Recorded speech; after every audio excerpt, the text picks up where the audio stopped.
besar dan rumusan. So tanpa membuang masa, saya bentangkan bahagian saya, iaitu observasi.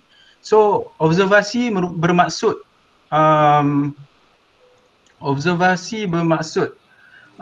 kegiatan yang biasa dilakukan dalam penelitian. Observasi ini juga bertujuan untuk memperolehi informasi tentang tingkah laku, keadaan, kondisi atau situasi dari objek yang diteliti. So, cara-cara observasi yang dilakukan melalui panca indera ataupun peralatan bagi memahami sesuatu fenomena alam berdasarkan ilmu pengetahuan atau teori sedia ada untuk mendapatkan maklumat yang sahih. So, um, peralatan dan biria yang digunakan untuk observasi macam yang kita buat selalulah waktu zaman sekolah dulu, yang kita buat, kita observe untuk mencari maklumat tentang objek yang kita perlu kaji lah. So itulah apa yang dimaksudkan dengan observasi. So saya pass kepada the next presenter, Muhammad Adilul Amar. Okay. Assalamualaikum dan salam sejahtera. Boleh dengar? Boleh. Okay, saya akan present tentang persoalan dan hipotesis. So, selepas observasi, lalu kita akan pergi kepada persoalan. Apakah itu persoalan? Persoalan adalah ayat yang disusun atau dinyatakan sehingga dapat memperoleh maklumat atau perkara yang memerlukan penyelesaian atau perbincangan. Contohnya tengok gambar bawah ni, kita boleh tahu daripada observasi tu tentang tanah, pokok dan baja. Kita tertanya-tanya jenis baja mana yang paling terbaik. Seterusnya daripada situ kita akan masuk kepada hipotesis. Apa pula hipotesis? Okey, hipotesis adalah ramalan atau jangkaan awal bagi menjelaskan fenomena yang dikaji atau saranan sementara sebagai penyelesaian masalah. Hipotesis juga adalah sesuatu yang logik dan boleh menghubungkan antara dua atau lebih pemboleh ubah dan dianggap betul sehingga terdapat bukti menolaknya setelah diuji. So hipotesis ni tak semestinya betul ataupun salah. Selepas berlakunya eksperimentasi baru kita tahu sama ada hipotesis kita ni adalah betul atau salah. So daripada gambar bawah ni kita ada hipotesis untuk 3 baja ni, bahawa plants grow with fertilizer A will grow the fastest. Dia ada hipotesis mengatakan baja A ni adalah baja yang terbaik lah. Okey, seterusnya saya akan pass kepada presenter seterusnya, Khalid Nazmi. Baiklah, kita akan teruskan dengan eksperimen.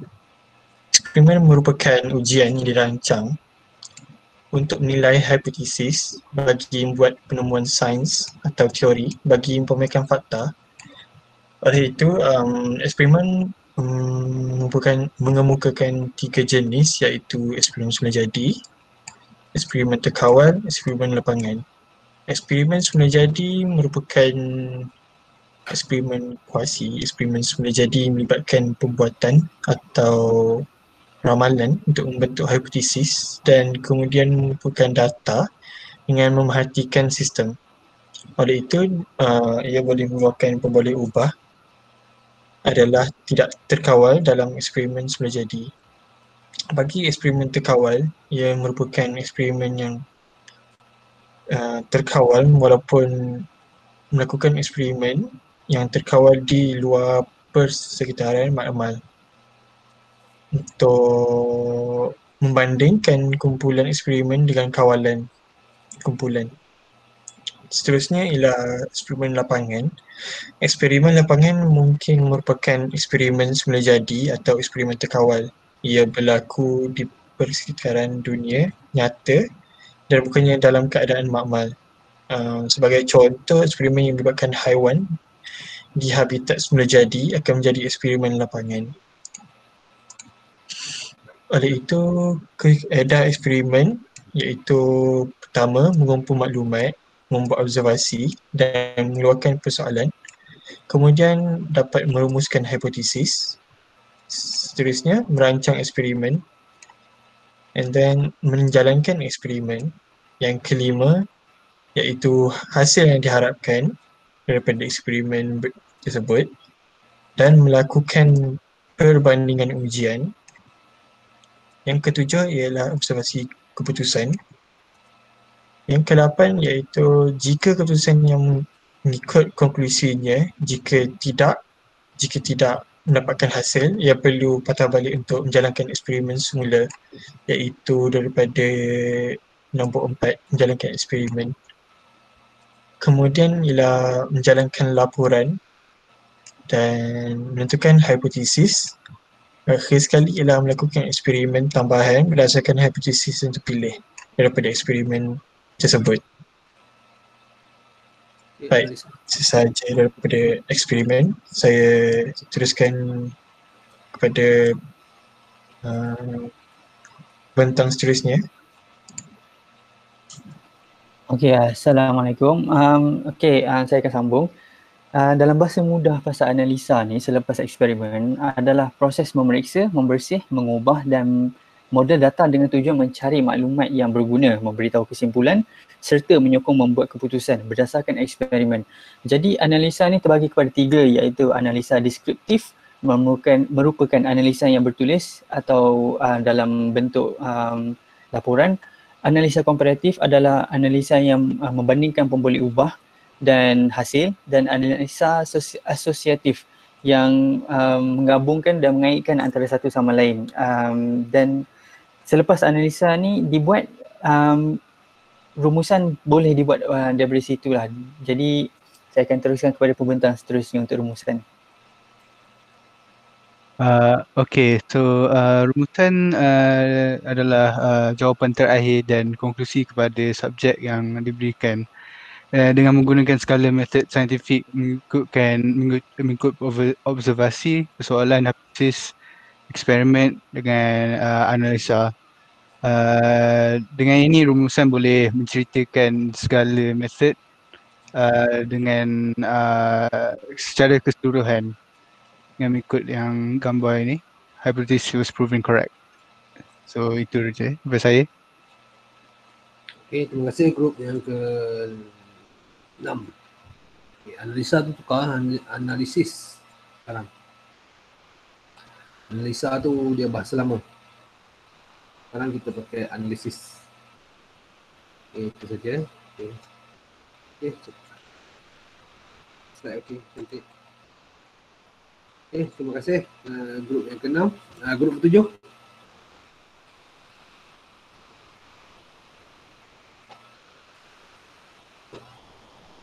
Grup ke-7. Okay, Assalamualaikum. Boleh dengar suara saya? Okay, boleh. Okay, Assalamualaikum dan salam sejahtera kepada Dr. Farhan dan semua rakan-rakan sekalian. Jadi pada hari ini, kumpulan saya akan membentangkan tentang ekosistem sains barat. Okey, apa sebenarnya ekosistem sains barat? Okey, macam kita tahu, ekosistem ni adalah sesuatu yang akan saling berkait dan juga akan saling berinteraksi. Okey, seperti yang kita tahu, penemuan dan pencapaian sains yang hebat kebiasaannya akan memakan masa yang lama dan kadang-kala hasilnya pula kita tak boleh nak jangka. Okay. Kemudian dalam perkembangan aktiviti saintifik, okay, kita perlukan satu ekosistem yang saintifik multidimensi yang disokong oleh pelbagai pihak. Sama ada pihak daripada kerajaan, organisasi, antarabangsa, industri, universiti, NGO dan penyelidik bebas. Okay, jadi tanpa sokongan daripada pihak-pihak tersebut, perkembangan aktiviti saintifik ni susahlah untuk dijalankan. Macam selalu yang kita buat kerja, kalau kita tak dapat sokongan daripada keluarga, kawan-kawan, jadi kerja kita pun akan jadi susah.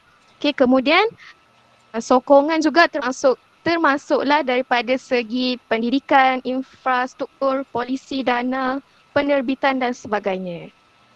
Okay, jadi saya berikan kepada rakan saya yang seterusnya. Sebenarnya, peranan kerajaan pun saling berkaitan dengan ekosistem sains barat. Sebab sains dan teknologi dilihat memainkan peranan positif dalam pembangunan ekonomi dan kuasa politik. Dan polisi-polisi berkaitan sains dan teknologi dikeluarkan. Sebagai contoh, dana pada dahulu dibiayai oleh individu, keluarga atau pihak gereja. Tapi sekarang dana diberikan oleh pelbagai agensi kerajaan.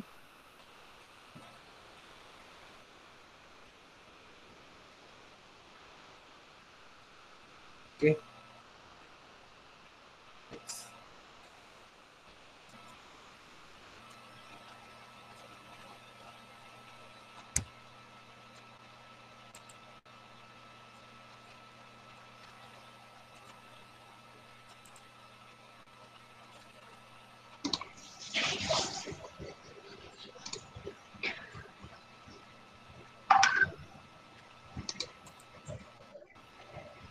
Okey, seterusnya sains terbuka iaitu open science. Sains terbuka ni dia merupakan kitaran yang memaparkan keterbukaan perkongsian di antara pihak berkepentingan iaitu penyelidik, wartawan, pembiaya, pembuat dasar kerajaan dan juga orang awam. So pendekatan baru kepada proses saintifik berasaskan kepada kerjasama dan kaedah baru untuk menyalurkan ilmu melalui penggunaan teknologi digital dan perkakasan kolaboratif baru. Okay, saya serahkan kepada pembentang seterusnya.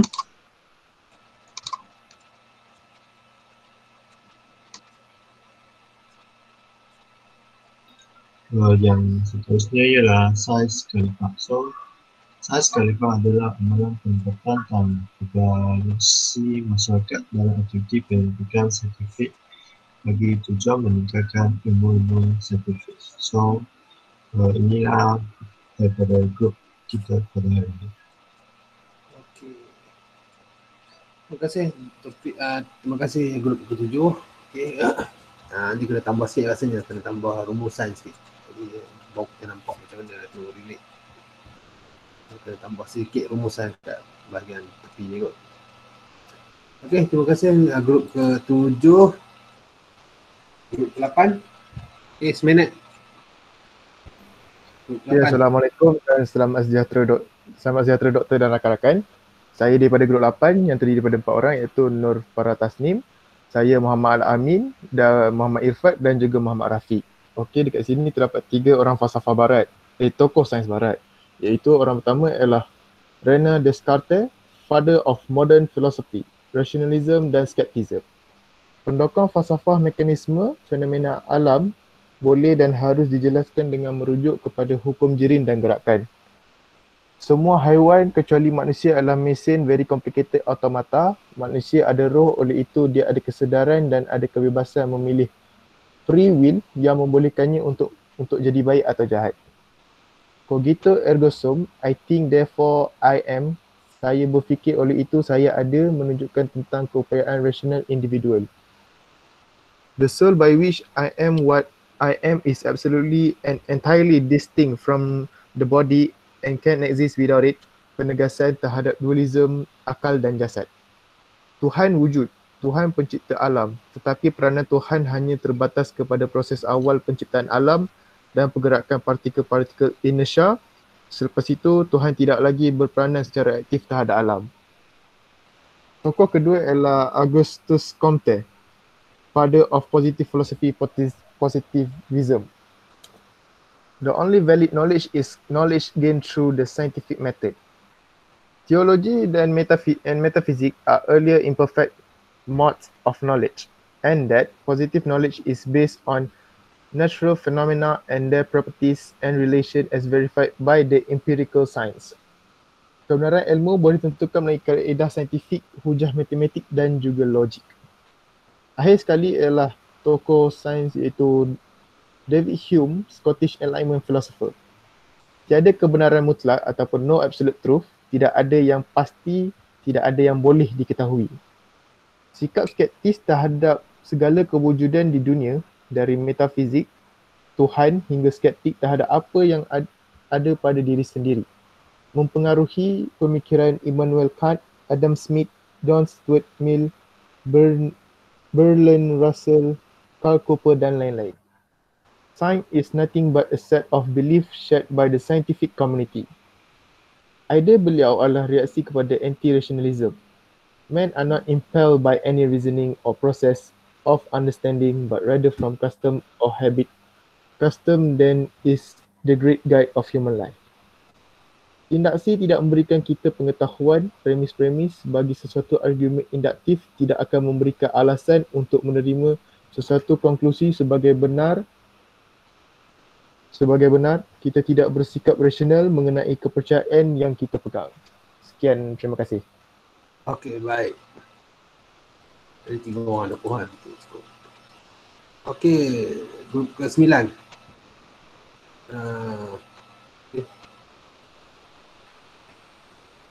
Ibn Sina, okay, kita kenal. Ibn Khaldun kita kenal. Okey, tentang Al-Farabi dengan Al-Biruni saja. Okey, saya daripada grup 9. Nama saya Ishraf Harib Berazi dan ahli kumpulan saya ialah Muhammad Amir Syakir, Muhammad Fauzan, Muhammad Nur Syakir dan juga Muhammad Fakar Arif. Okey, saya akan membentangkan tentang tokoh sains Islam. So, yang pertama ialah Ibn Sina. Yang dikenali juga Skip. Okey, jadi saya teruskan kepada Al-Farabi dan juga Al-Biruni. Okey, Al-Farabi dikenali sebagai nama sebenar ialah Abu Nas Muhammad Ibn Muhammad Al-Farabi. Beliau lahir pada 14 Disember 1950 bersamaan 12 Januari 1951. Beliau merupakan salah seorang ahli falsafah, politik, metafizik dan etik dan juga logik Islam terawal dan merupakan seorang saintis, kosmologis, mathematician dan juga music theorist. Beliau dikenali sebagai Al-Farabius di Barat. Mendapat gelaran the second teacher kerana gelaran the first teacher ialah Aristotle. Dan semangat-semangat beliau ialah dalam The Necessity of the Art of the Alchemy. Kitab Al-Musika, The Book of Music dan eksperimen tentang kewujudan vacuum iaitu di dalam fizik dan juga menulis buku Social Psychology and Principles of the Opinions of the Citizens of the Virtuous City dari segi psikologi dan penulisan ke atas kerja Aristotle iaitu Al-Madinah Al-Fadilah, salah seorang pengasas sekolah falsafah Islam terawal, Farabism atau juga dikenali sebagai Al-Farabism. Okey, yang kedua ialah Al-Biruni, juga dikenali sebagai nama sebenar beliau adalah Abu Al-Rayhan Muhammad Ibnu Ahmad Al-Biruni. Beliau merupakan bapa geodesi penyelidikan berteraskan bumi, ahli antropologi pertama di dunia. Beliau dilahirkan di Beirut iaitu ibu negeri Khwarizm Turkistan pada tahun 923 Masihi dan meninggal dunia pada tahun 1448 Masihi. Beliau pakar dalam bidang fizik, matematik, astronomi dan juga natural science. Beliau adalah ahli sejarah dan juga pakar bahasa. Okey, terima kasih. Okey. Itu sahaja daripada pandangan kami. Terima kasih. Ringkas dan padat. Okey, kumpulan terakhir yang ke-10. Okey, Assalamualaikum Doktor.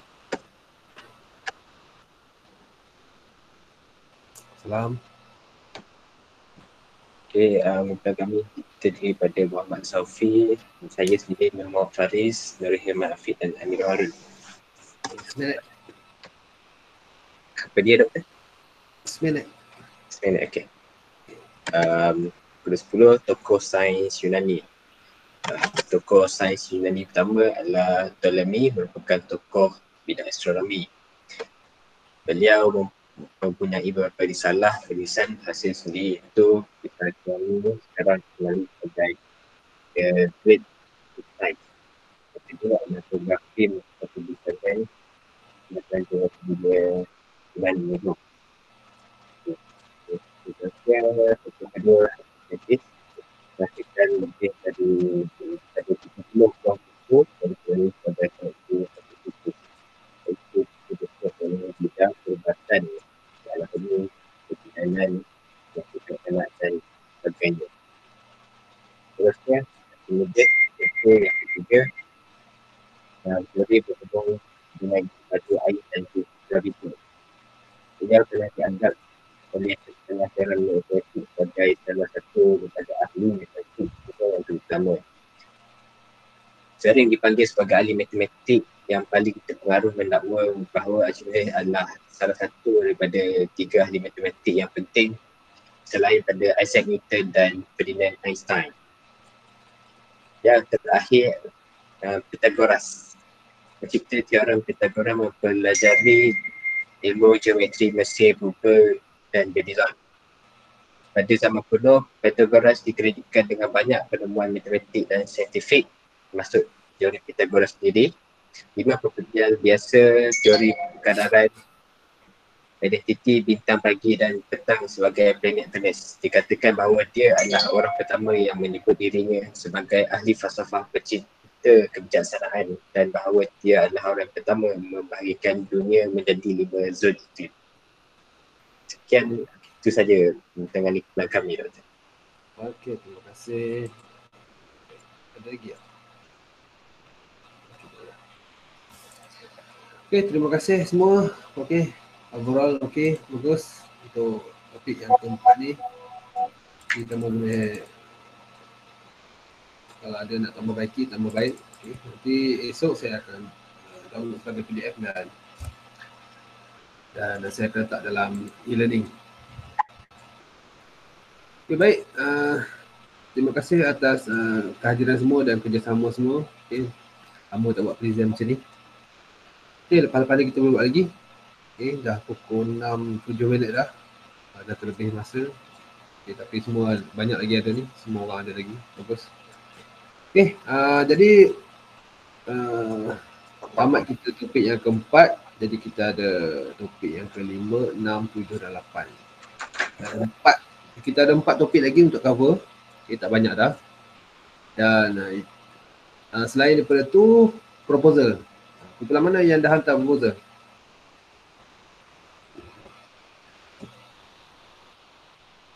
Storyboard.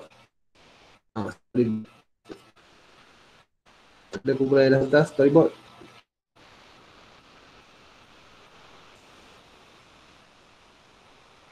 Tengok sini. Belum lagi. Okey. Kumpulan yang semua ni 1 hingga 10 ni semua tajuk dah approve. Jadi semua boleh hantarlah. Boleh hantar untuk storyboard tu. Okey, lepas hantar storyboard saya dah approve. Terus buat video. Dan di akhirnya bintang video tersebut. Okey. Semua ada lagi ke ni? Sekejap ni. Ada, Doktor. Okey, baik. Ada. Okey. Ada je ni. Selain daripada, okey. Nanti saya akan, nanti jangan lupa untuk hantar storyboard. Itu penting. Sebab itu markah yang paling besar sekali.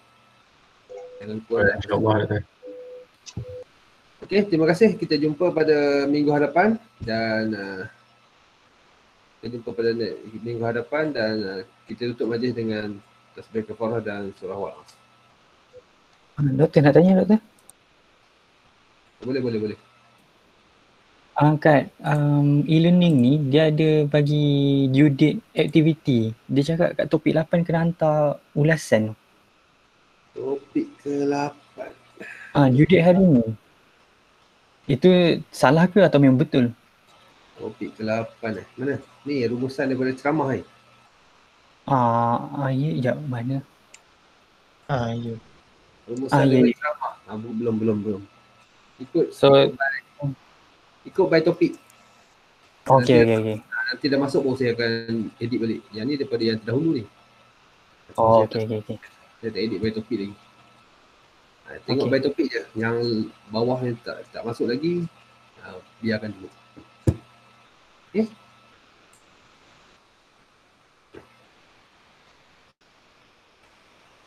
Okey, Amah? Okey. Okey, baik. Okay. Kita jumpa next week. Assalamualaikum warahmatullahi wabarakatuh dan selamat sejahtera. Waalaikumsalam. Terima kasih, Doktor. Terima kasih, Doktor. Terima kasih, Doktor.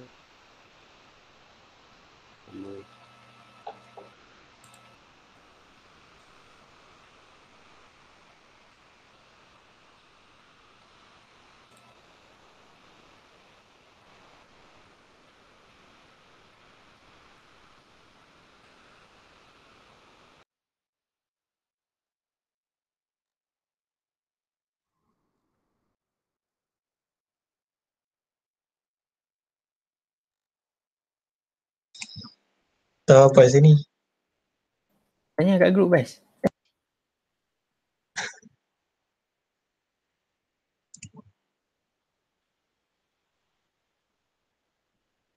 Imran. Kita cakap Imran tidur ni.